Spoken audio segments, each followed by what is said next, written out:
এজন্য প্রিয় যুবক, মনে রাখো, আমি আমার কথা শুরু করলাম।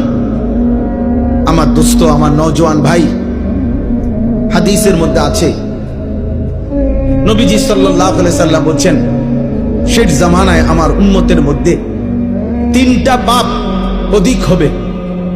এক নাম্বার হলো নর্তকী, মানে মহিলা গায়িকা, গান বাদ্য বেড়ে যাবে। দুই নাম্বার হলো জিনা ব্যভিচার বেড়ে যাবে। তিন নাম্বার হলো শরাব, মদ পান বেড়ে যাবে। নারী, নেশা, গান বাদ্য, এই তিন জিনিস এক খতিয়ানের। তাইলে এখানে আল্লাহ তাআলা বললেন, নবী সাল্লাল্লাহু আলাইহি সাল্লাম বললেন, আশ্চর্য ভয়ঙ্কর কথা ভাই, ছেলেরা তোমগরে ধমক দিবারও কেউ নাই বাপ। আহা, বদনসিব অনেক। 365 দিনে এমন অনেক ছেলে আছো যে কোনোদিন খোদার একটা বছরে ফজরের নামাজ পড়ো নাই, কিন্তু আপন মাও কোনোদিন ডাকে নাই, বাবাও ডাকে। কপাল মন্দ, দুর্ভাগা, বদনসিব, তুমি দুর্ভাগা। মা তোমাকে ভুলে গেছে, বাপ তোমাকে ভুলে গেছে, এই দেশ তোমাকে ভুলে গেছে, এই জাতি তোমাকে ভুলে গেছে।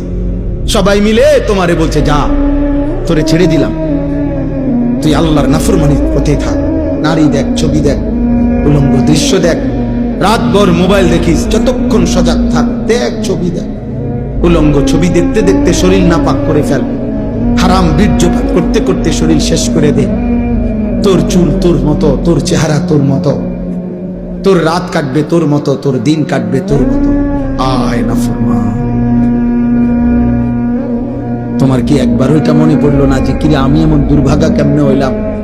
আমার এদি আমার মা বাপও কুদ্দুর আল্লাহর দিকে ডাকে না।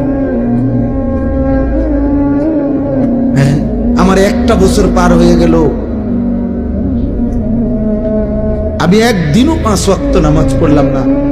মুসলমানের ঘরে আমি এমন হাইওয়ান কেমনে হল?